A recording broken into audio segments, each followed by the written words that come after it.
अभी कुछ दिनों पहले लद्दाख में सोनम वांगचुक जो एनवायरनमेंट वॉरियर हैं, उन्होंने 5 दिन का क्लाइमेट फास्ट रखा था, जिसने पूरे देश में हेडलाइंस बनाई। ये फास्ट उन्होंने लद्दाख के क्लाइमेट समस्याओं को लेकर, शेड्यूल 6 की समस्या को लेकर और भी कई समस्याओं को लेकर रखा था, जिसमें कई लोगों ने पार्टिसिपेट किया था। आज हमारे साथ कुछ यूथ लीडर्स मौजूद हैं जो लद्दाख की समस्याओं को लेकर हमसे बात करेंगे। आपका बहुत बहुत शुक्रिया हमसे बात करने के लिए। सबसे पहले तो द प्रिंट को धन्यवाद कि लद्दाख आके अपने जो लद्दाख में आजकल जो एक मूवमेंट चल रहा है सिक्स शेड्यूल को लेके, उसके बारे में जानने की कोशिश की।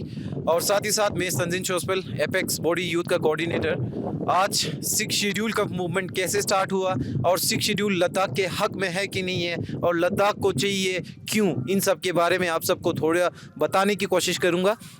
तो जैसे कि आप सबको पता है कि लद्दाख को नया यूटी जो ग्रांट किया था 2019 में, और उसके तहत लद्दाख को जम्मू एंड कश्मीर से अलग किया गया था। तब उसी के बाद जो लद्दाख में जो कुछ समय बाद एक आवाज़ उठा लद्दाख के जो लीडर्स के थ्रू और लद्दाख के जो आवाम के थ्रू, वो था लद्दाख को एक सेफ गार्ड, जो कि हमारा क्लाइमेट के लिए और इन्वायरमेंट के लिए और हमारा जो अनएम्प्लॉयमेंट यूथ के लिए एक सेफ गार्ड चाहिए था। और जैसे कि आप सबको पता है, लद्दाख एक ट्राइबल पॉपुलेशन जो 97% ट्राइबल पॉपुलेशन वाला एक इलाका है, और वहाँ पे सिक्स शेड्यूल देने का जो हमारा मांगने का जो हक है, वो हाँ मैं ये कह सकता हूँ 100% हमारा हक है, क्योंकि इंडियन कॉन्स्टिट्यूशन में साफ साफ लिखा है कि जिसका ट्राइबल पॉपुलेशन 50% से अबव होगा, उन लोगों को सिक्स शेड्यूल दिया जाएगा। अगर यूथ की समस्याओं की बात करें तो वो क्या आप बताएंगे कि लद्दाख में जो यूथ है वो किस तरह की समस्याएं फेस कर रहा है? जैसे कि आप सबको पता है, लद्दाख में जो अनएम्प्लॉयमेंट का जो आजकल जो प्रॉब्लम चल रहा है वो काफ़ी ज़्यादा है। और रिसेंटली जो पोस्ट जो यूटी एडमिनिस्ट्रेशन ने जो और एलएसडीसी ने जो एडवर्टाइज़ किया था, वहाँ का जो पोस्ट था, यहाँ पे खुद एलएसडीसी का एक बोर्ड है जो रिक्रूटमेंट का जो एग्ज़ाम वो हेल्ड कर सकते थे, जिसको हम DSSRB भी कहते हैं। और लेकिन हमारा बदकिस्मती का हो या हमारा जो भी का हो, लेकिन हमारा जो सारा पोस्ट था SSC को रिफ़र किया गया था। तो ये इन सब में बच्चों को काफ़ी दिक्कत हमारा जो करना पड़ा। चाहे अब लद्दाख के लिए जो स्पेशल जो सीट्स रिजर्व थी वो नहीं, वो SSC ही के थ्रू ही जो है वो हो रहा है रिक्रूटमेंट। हाँ जी बिल्कुल, लद्दाख को अभी लद्दाख PSC भी नहीं बना, क्योंकि पहले आपको पता है जम्मू एंड कश्मीर का जो जाके PSC के अंडर हमारा एग्ज़ाम होता था, लेकिन अभी वो भी नहीं है। और लद्दाख PSC भी जैसे हमारे MP साहब ने प्रॉमिस किया था, वो भी अभी 4-5 साल हुआ है, वो भी नहीं बना। तो काफ़ी यहाँ पे प्रॉब्लम झेलने को देख रहा है लद्दाखी जो यूथ है उन लोगों को लेके। हाँ जी, अगर मैं आपसे बात करूं सर, आप पहले अपने आप को इंट्रोड्यूस करते हुए बताइए कि एम्प्लॉयमेंट का जो क्या समस्या है? मेरा नाम है टुंडुक ठिल्लेस, मैं रिप्रेजेंट करता हूँ यहाँ पे all Ladakh unemployed youth association की तरफ से। जी तो जो अभी समस्याएं हैं यूथ की, वो क्या क्या हैं? एम्प्लॉयमेंट को लेकर किस तरह का माहौल है, क्या है, कितना रोजगार मिल रहा है, किस पे निर्भर है यूथ? एक तो जो लद्दाख के जो युवा के साथ जो अभी जो एप्रीहेंशन है, हमें यहाँ पे जो आर्टिकल 370 का जब से एब्रोगेशन हुआ, तब से लेके आज तक एप्रीहेंशन ये था, लद्दाख के कोई सेफगार्ड नहीं है, क्योंकि यहाँ पे काफ़ी डेमोग्राफी चेंज हो सकता है, बाहर से सेटल हो सकता है। इसीलिए बिंग अ ट्रैवल कम्युनिटी, अगर विदाउट सेफगार्ड तो हम कम्प्लीटली यहाँ पे इनसिक्योर फील यहाँ पे हमारे युवा के अंदर है। साथ साथ में जो अनएम्प्लॉयमेंट का भी काफ़ी समस्या लद्दाख में है, कि अभी आप देखा जाए तो जो CMI का जो हमारा जो नेशनल लेवल पे जो डेटा आता है, उसमें जो आफ्टर राजस्थान हमारा जो JNK और लद्दाख एक साइड पे जो कंपाइल किया, उसमें सेकेंड हाइस्ट अनएम्प्लॉयड रेट इसमें यहाँ पे देखा गया है। तो लद्दाख में काफ़ी अनएम्प्लॉयमेंट का समस्या है। अब यहाँ पे देखिए आप लोग, काफ़ी हार्श विंटर है, यहाँ पे जो प्राइवेट का एवेन्यू ज़्यादा नहीं है, यहाँ पे इंडस्ट्रीज़ नहीं है। ज़्यादातर जो यूथ एक्सपेक्ट करते हैं रिलायबल है हमारा जो पब्लिक सेक्टर, यहाँ पे गवर्नमेंट सेक्टर पे। बट गवर्नमेंट डे भी जब से हम यूटी मिला, काफ़ी आशंका था, हमें एक्सपेक्टेशन था कि काफ़ी हमें जॉब एवेन्यूज हमें निकल के आएंगे। तो अभी तक ऐसा नहीं हुआ, बट हुआ भी है तो थोड़ा बहुत जो हमारा सबऑर्डिनेट लेवल पे काफ़ी 700-800 पोस्ट का आज तक जो रिक्रूटमेंट जो नोटिफिकेशन आए हैं, जो 200-300 पे जॉइनिंग भी हुआ है। बट गेजेटेड का भी अभी कुछ पता नहीं। लद्दाख के अंदर बहुत सी ऐसे जो जो गैजेटेड लेवल का जो एस्पिरेंट्स है उनके लिए भी अभी बिल्कुल ख़त्म हो गया। यहाँ पे अभी तक लद्दाख में 4 साल होने को है, 4 साल तो अभी कंप्लीट होने को है, तो अभी तक एक जो पोस्ट पे जो गैजेटेड लेवल पे रिक्रूटमेंट नहीं हुआ। थाउजेंड्स ऑफ ऐसे एस्पिरेंट्स उनके साथ कभी इनजस्टिस हुआ है, तो सबऑर्डिनेट लेवल पे थोड़ा बहुत हुआ है, मैं आपको डिनाई नहीं करूँगा, ये हुआ है। तो हम यही एक्सपेक्ट करते हैं कि आने वाले समय में काफ़ी पोस्ट के जो एवेन्यूज़ निकल के आएंगे। साथ साथ में जो हिमालय को बचाना, हमारा सेफगार्ड बहुत बहुत लद्दाख के लिए जो महत्वपूर्ण इंपॉर्टेंट है, क्योंकि यहाँ पे लद्दाख में ये लद्दाख की जो ज़मीन ऐसा इतना ज़्यादा कैटर नहीं कर सकता है। हम तो यहाँ पे कम से कम जो रिसोर्स पे हम यहाँ पे कुछ गुजारते हैं, तो मुझे नहीं लगता यहाँ पे लद्दाख की लैंड पे इतना कैटर नहीं कर सकता है। तो इसीलिए सेफगार्ड तो बहुत ज़रूरत है। ये भी अच्छा सा सेफगार्ड जो कॉन्स्टिट्यूशनल मैं कहूँगा एक सॉलिड अच्छा सा शेड्यूल के अंदर ट्राइबल एरिया डिक्लेयर करके दिया जाए तो हमारे लिए बड़ा अच्छा होगा। हमारे मैं यही कहूँगा कि गवर्नमेंट ऑफ इंडिया के इस तरह जो genuine demand being tribal community अब देना चाहिए, ये मैं गवर्नमेंट ऑफ इंडिया से आशंका करता हूँ। अब देंगे, काफ़ी पॉजिटिव है हम। जी पद्मा जी, आपसे अगर बात करें तो आप क्या कहेंगे इस बारे में? जो लद्दाख के लोग हैं वो किस तरह की दिक्कतें क्या हैं, क्यों अभी बहुत ज़्यादा वोकल हो गए हैं, नेशनल मीडिया में बहुत ज़्यादा चर्चा हो रही है।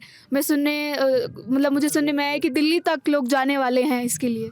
मेरा नाम पद्मा रिगजिन है और मैं सोशल एंथ्रोपोलॉजी का पीएचडी रिसर्चर हूँ। मैं किसी ऑर्गेनाइजेशन को रिप्रेजेंट नहीं करता हूँ। तो पहले ये, और दूसरी बात ये है कि लद्दाख का ये जो इशू है ये नया इशू नहीं है, ये पुराना इशू है। और जब से यूटी स्टेटस मिला है ये तब से ही बात चल रही थी। वो बात अलग थी कि नेशनल मीडिया में थोड़ा कम कवरेज मिला है। अभी रिसेंटली क्लाइमेट फास्ट को अभी थोड़ा सा अटेंशन मिला है, बट तब भी प्रिंट मीडिया को मैं थोड़ा फॉलो करता हूँ, प्रिंट मीडिया न्यूज़पेपर्स को, जहाँ पे मैंने देखा था इंडियन एक्सप्रेस में वो स्टोरी 8 पेज के लास्ट कॉर्नर में आया था। स्टोरी को बरी किया गया था सोनम वांगचुक के, वो भी लास्ट डे जब ख़त्म हो चुका था। तो ये अभी नेशनल मीडिया में अभी आया है, तो ये अभी लग रहा है कि कोई नया इशू है। ये नया इशू नहीं है, ये काफ़ी पुराना इशू है। जब से यूटी स्टेटस बना ये पीछे से बर्निंग इशू था।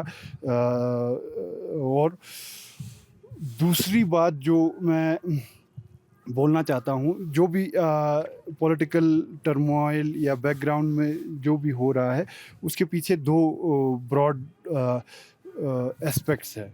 पहला है लैंड का इशू, और 6th शेड्यूल लैंड को प्रोटेक्ट करता है, उसी तरह 5th शेड्यूल भी करता है। तो मेरा कोई नेसेसरीली ये नहीं है कि 6th शेड्यूल ही मिले, कोई भी मिले, बट लैंड सबसे पहले प्रोटेक्ट होना पड़ेगा। लैंड का प्रोटेक्शन की जो मांग किस लिए, मतलब क्या कारण है उसके पीछे? उसके पीछे ये प्रोटेक्शन इसलिए है कि पहले ट्राइबल पॉलिटिक्स कहीं भी हो, चाहे वो नेटिव अमेरिका में अमेरिकन सॉइल में हो, कनाडा में हो, इंडिया में हो, हमेशा लैंड के अराउंड होता है।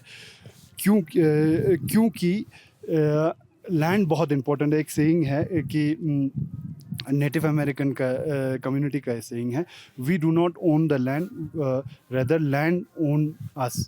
ये क्यों है? क्योंकि लद्दाख जो भी है, हम बार्ले का खाना खाते हैं यहाँ पे, हम वुल के ट्रेडिशनल ड्रेस डालते हैं, जो भी वो इसलिए है क्योंकि हमारा लैंड ही ऐसा है। हमारे यहाँ बकवीट खाया जाता है क्योंकि हमारा लैंड बकवीट देता है।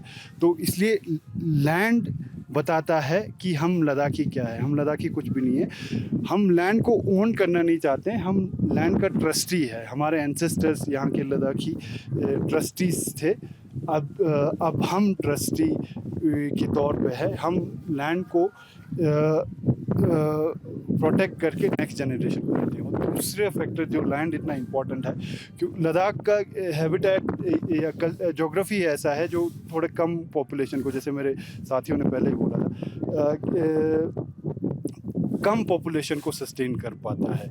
एक तो इसलिए यहाँ का पॉपुलेशन सेंसस 2011 का सेंसस का है 2.7 लाख।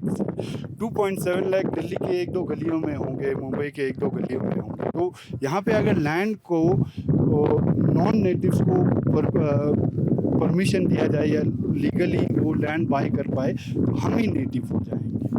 हम ही माइनॉरिटी में कन्वर्ट हो जाएंगे। वो 1-2 साल या 1-2 साल में नहीं होंगे, उसको टाइम लगेगा, 10-20 साल लगेगा, 30। मान लो अगर 30 साल के बाद यहाँ पे नॉन नेटिव 80% हो, हम 20% हो, तो उसके बाद यहाँ का पॉलिटिकल रिप्रेजेंटेशन में चले जाएगा। जैसे यहाँ पे हमारा कौंसिल दिख रहा है, थ्रेड ये है कि हमारे कौंसिलर्स और हमारे ही चीफ एग्जीक्यूटिव ऑफिसर कुछ सालों के काफ़ी टाइम लगेगा, वही नॉन नेटिव ना हो जाए। इसमें नॉन नेटिव बात करके ऐसा ना हो कि कोई जिनोफोबिक आइडिया बाहर जा रहा हो। जिनोफोबिया नहीं है। ऑब्वियसली केरला में हम लोग कोई बिहार का चीफ मिनिस्टर एक्सेप्ट नहीं कर सकते। महाराष्ट्र में जितना भी पॉलिटिकल टर्माइल हो, ऑब्वियसली मराठा या महाराष्ट्रियन बनता है। तो इस तरह का यहाँ का तो एक इशू बन रहा है लैंड का, जो सबसे इम्पोर्टेंट है। लैंड को प्रोटेक्ट करना है, एक तो लैंड का ट्रस्टी बनना है, दूसरा हम ही माइनॉरिटी ना बन जाए। इसका डर है कि अगर लैंड आकर लोग आते हैं, रहने लगते हैं, तो आने वाले समय में ऐसा हो सकता है। हाँ, ये फेयर है, ये कल्चरल एंजाइटी है और लोगों में है, और साथ में पॉलिटिकल एंजाइटी भी है, क्योंकि लैंड और यहाँ पे देखो इलेक्टोरल पॉलिटिक्स सारों को पता है, पॉपुलेशन के थ्रू चलता है, कौन सा पॉपुलेशन कौन सा कम्युनिटी ज़्यादा है। तो यहाँ पे लैंड अगर चला जाए, साथ में पॉलिटिकल अथॉरिटी भी चले जाएगा। ये 1-2 साल में नहीं होने वाली, ये बात स्ट्रेस करता हूँ। लोगों को लगता है कि डंडे मार के कल्चरल या हमें अपना लैंग्वेज नहीं बोलने का परमिशन नहीं दिया जाए, या हमें कल्चरल प्रैक्टिस नहीं करना चाहिए, ऐसा नहीं होने वाला। लाठीचार्ज नहीं होने वाला है। यहाँ पे धीरे धीरे बदलाव होगा। अगर आपसे मैं क्लाइमेट को लेकर पूछूं, क्लाइमेट को लेकर जो लोगों में एक क्लाइमेट चेंज को लेकर जिस तरीके से बदलाव हो रहे हैं, वो कौन कौन सी समस्याएं हैं जो लद्दाख के लोग फेस कर रहे हैं? तो क्लाइमेट, सबसे पहले तो 6 शेड्यूल में एक एपेक्स यूथ का कोऑर्डिनेटर होने के नाते मैं ज़्यादातर 6 शेड्यूल पे स्ट्रेस दूंगा, क्योंकि जैसे कि आपको पता है क्लाइमेट जो लद्दाख का जो इन्वायरमेंट है वो फ्रेजाइल मानते हैं। और यहाँ पे तकरीबन जैसे कि हमारे साथियों ने पहले ही बताया कि यहाँ का पॉपुलेशन कुछ 3 लाख के करीब ही है, और बाद में अगर ज़्यादातर यहाँ पे लोग आके रहने लगेंगे तो हम ये नहीं कहते हैं कि हम इंडियंस को यहाँ बसने नहीं देंगे। हम ये नहीं बोल रहे हैं, हम ये बोल रहे हैं कि इंडियंस मतलब आप भी इंडियंस हैं, बिल्कुल हम सब इंडियंस हैं। हम एक सारी दुनिया में एक ही देश है जो अपने धरती को एक माँ कहते हैं। जो मैं ये बात कहना चाहता हूँ कि सारे लद्दाख का जो अभी लद्दाखी जो है एक इन्वायरमेंट पे, एक ग्लेशियर्स पे डिपेंड करके रहने वाला एक पॉपुलेशन, जो ज़्यादातर हमारा ग्लेशियर्स पे डिपेंड रहते हैं अपने डेली लाइवलीहुड। रिसोर्सेज बहुत सीमित रिसोर्सेज पे डिपेंडेंट है। बिल्कुल, जैसे कि आप सब देख चुके हैं। मैं नुब्रा से बिलोंग करता हूँ, तो मैं एक फाइन एग्जांपल आपको दे सकता हूँ। खरदुंगला जो वर्ल्ड वाइड एक फेमस टूरिस्ट डेस्टिनेशन है, वहाँ का ग्लेशियर आज से 20 साल पहले वहाँ पे इतना बर्फ होता था कि चलना मुश्किल हो जाता था, लेकिन अभी यहाँ पे देख लीजिए ग्लेशियर्स पूरा ख़त्म हो रहा है। क्यों हो रहा है ये आपको मैंने पहले भी बताया गया था कि यहाँ का टूरिस्ट डेस्टिनेशन है, और टूरिस्ट जब आते हैं तो नेगेटिव और पॉजिटिव साइड दोनों आते हैं। और साथ ही साथ जो लद्दाख का जो पेंगोंग त्सो है, और साथ ही साथ जो लद्दाख का जो आजकल अनसीजनल स्नोफॉल हो रहा है, आज सीजनल रेनिंग हो रहा है। 2010 में हमारा जो फ्लड हुआ था, ये सब एक क्लाइमेट के थ्रू हम देखते हैं। और लद्दाख का जो कल्चर है वो सभी दुनिया से एक अलग हमारा रीति रिवाज होता है। हमारा लोसर यानी न्यू ईयर मनाने का कुछ अलग होते हैं, हमारा पहनावा अलग होते हैं। तो हम यही चाहते हैं कि लद्दाख को हम लद्दाखी के लिए नहीं बचाएं, लद्दाख को पूरे हमारे देश के लिए बचाएं, क्योंकि लद्दाख को एक ताज माना जाता है हमारा हिंदुस्तान का। तो यही मैं बात कहना चाहता हूँ को लद्दाख को आप सब सपोर्ट कीजिए, और लद्दाख का जो क्लाइमेट अभी जा रहा है उसको सपोर्ट कीजिए। मैं आपको लगता है कि शेड्यूल 6 के दायरे में आ जाता है तो ही ये सब संभव है? बिल्कुल, आज तक जितना भी मैं एक स्टूडेंट यूनियन का प्रेसिडेंट भी हूँ, तो रिसेंटली 2019 में मैं एक टूर पे गया था बोडोलैंड आसाम में, जहाँ पे मैंने देखा हाँ यहाँ पे सच में 6 शेड्यूल के अंदर हमारा लैंड सेफ गार्ड हो सकता है। और हमारा जो सबसे पहले मैं ये बात जोर देना बहुत ज़रूरी समझता हूँ कि क्योंकि जब 6 शेड्यूल मिलेंगे तो लो पावर जो वही पावर लो बनाने का जो पावर है वो तो हमारे रीजनल काउंसिल के पास होगा, तो उसी को पता होगा कि हमारे लैंड को मद्देनज़र रखते हुए कि कैसे हमारा लैंड के थ्रू हम ये लो बना सकते हैं। लोहिया, आपका क्या कहना है इसके बारे में, क्लाइमेट के बारे में? अगर मैं तो यही कहूँगा लद्दाख को बचाना कि लद्दाख के इंटरेस्ट में नहीं है। मैं जो सोनम वांगचुक ने भी जो फास्टिंग के टाइम पे बताया था कि हिमालय को बचाना, लद्दाख को बचाना एक बिलियंस ऑफ पॉपुलेशन ह्यूमैनिटी का इंटरेस्ट है। मैं समझता हूँ, क्योंकि अब आप देखा जाए तो ये हिमालय से जो एशिया का जो हमारे बड़े बड़े जो नदियाँ निकलते हैं, जैसे चाइना की तरफ जाता है Yangtze, yellow river, south east Asia की तरफ जाता है इरावती, मेकोंग, इस तरफ हमारा गंगा, यमुना, इंडस, जिस पे पूरा इंटायरली जो पाकिस्तान का जो सिविलाइजेशन बसा है। इंडिया हमारे जो गंगा पे, यमुना पे पूरा नॉर्थ इंडिया, इरावती वहाँ पे जो मेकोंग पे सारे south east Asian, Yangtze, yellow पे सारे जो चाइना का जो पॉपुलेशन, तो बिलियन ऑफ पॉपुलेशन के लिए ये बड़ा मुश्किल होगा, क्योंकि इस पे उनके जो बिलियन प्लस पे फूड सिक्योरिटी इसी जो हिमालय पे निर्भर है। क्योंकि अगर इस तरह हमने हिमालय को इस तरह करके इसको ज़्यादा जो इफ़ेक्ट करवाएंगे तो बड़ा मुश्किल होगा। पानी की किल्लत पूरा एशिया में बड़ा मुश्किल होगा। कहता है कि अगर थर्ड वर्ल्ड वॉर होगा तो पानी के ऊपर होगा। एग्जैक्टली ये मैं समझता हूँ, पानी की बहुत कमियाँ, शॉर्टेजेस पूरे दुनिया में, पूरे एशिया में होगा। Ladakh is not exception, but Ladakh में भी देखा जाए तो छोटे मोटे जितना भी हमारा जो ग्लेशियर्स है उसके ऊपर निर्भर है। काफ़ी हमारे गाँव हैं यहाँ पे अभी माइग्रेट हो चुका है पानी की किल्लत की वजह से। कभी पानी की बड़ा यहाँ पे शॉर्टेजेस है, तो इसीलिए मैं कहूँगा लद्दाख को एक इन्वायरमेंटली काफ़ी फ्रेजाइल है, तो इसको बचाना, इस पे इस तरह जो ज़्यादातर जो एक्सप्लॉयटेशन माइनिंग का यहाँ पे